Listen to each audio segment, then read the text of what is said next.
Hey YouTubers, just coming at you with another quick tutorial video. I just made a whole bunch of new cage liners for the piggies' cages, and now I'm going to make some pea pads to go with them. I figured I would make a tutorial on how to make them because there's not very many tutorials on how to make pea pads that are using U-Haul pads, which is what will be my absorbent part.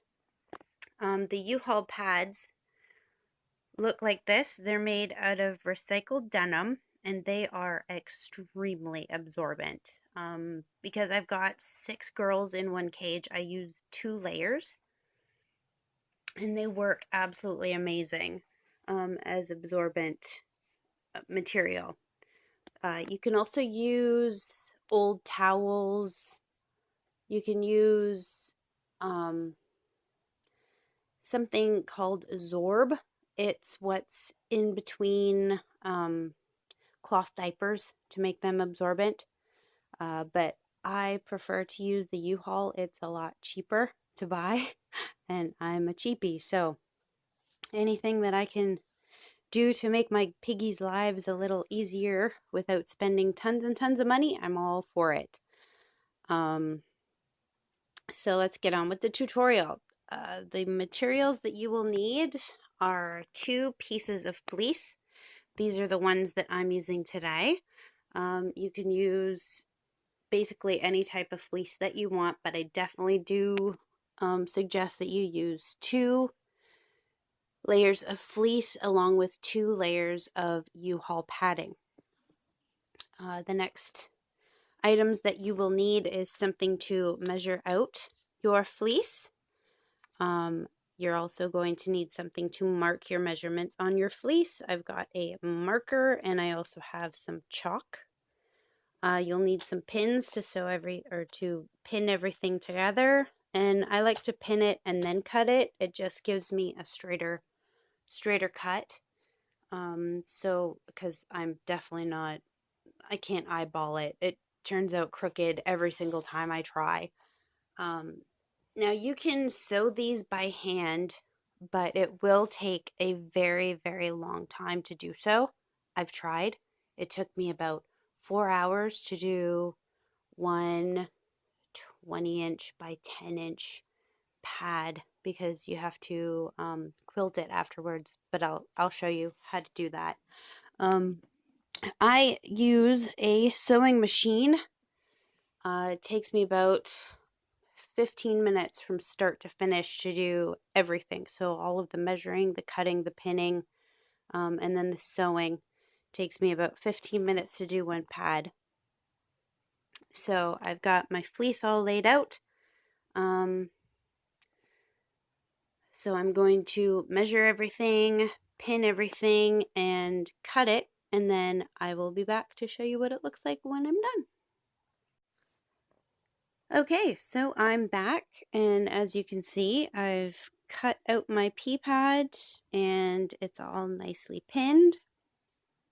Now, one thing that I want to mention is that the fleece that you are using may have a right side and a wrong side.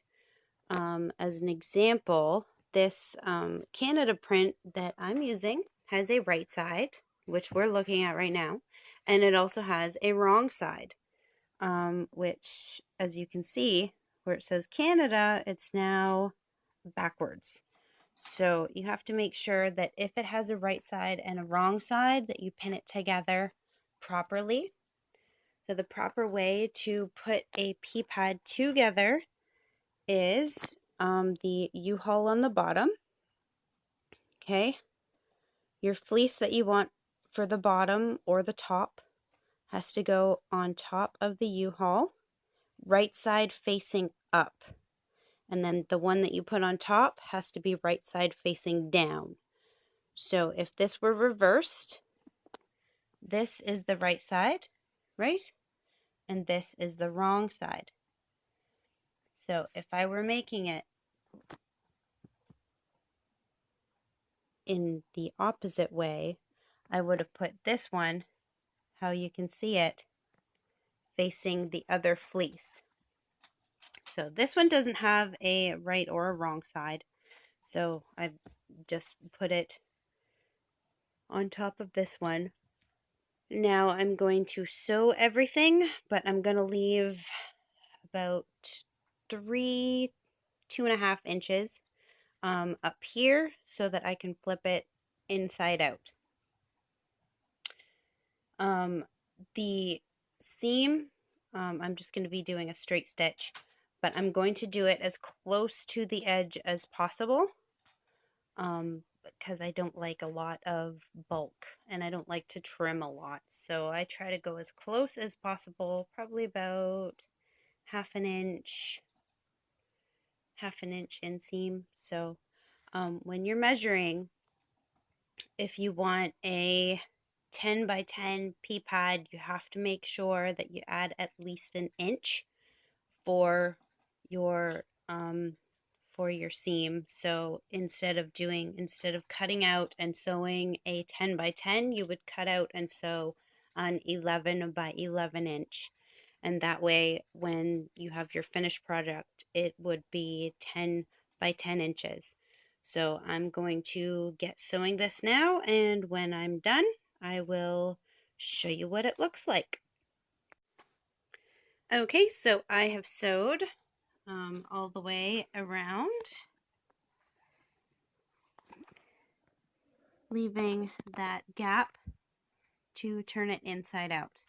Now what you want to do is when you start sewing and when you finish sewing, you want to make sure that you do back stitches, and what that does is it will keep your stitches in place so that when you wash it, it's not going to come apart in the wash, and it'll be way more durable.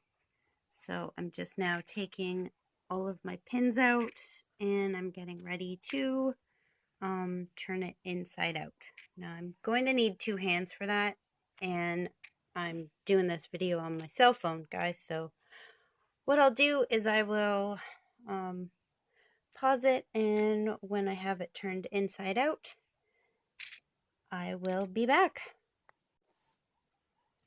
One thing I would like to mention before I turn it inside out is to make sure that if you need to do any trimming, like there's a little bit of excess bulk here, not a whole lot, but you definitely want to do some trimming as close to that edge as possible so that your corners are nice corners instead of being puffy and bulky. So yeah, if you have any excess that you can trim off, I definitely suggest trimming it. Okay, so here it is, all folded the right way. I've got the Canada print on one side, I've got the plaid on the other side, and then here is my hole, and you can see the U-haul is on the inside. So what I'm going to do now is close the hole, and then I'm going to quilt about half an inch all the way around. This I will eyeball. If you can feel the inside seam, and I just sew along that, and it's pretty straight. You can also use the chalk if you want a perfectly straight line, and either a ruler or something that will give you a straight line. So what I'm going to do is I'm just going to fold this inside, and then I'm going to sew along that seam. I'm going to quilt it, and then I'll be back to show you the finished product. Hey guys, so I've quilted it. I did it twice. It doesn't need to be done twice. I just like the finished look better when it's done 2 times instead of 1. So it's not 100% straight, but honestly, it's for guinea pigs. They're going to be peeing and pooing on it, so I don't think that they'll care much. The very last thing that I have to do is cut off all of these strings, and it's ready to go to be put into the cage. So yeah, just cut them all off. I hope you like this tutorial. Subscribe, like, comment if you have any questions, or if you'd like to see any other tutorials, just let me know. I'll be happy to try to help you out. Thanks for watching, everyone. Till I see you in my next one. Bye-bye.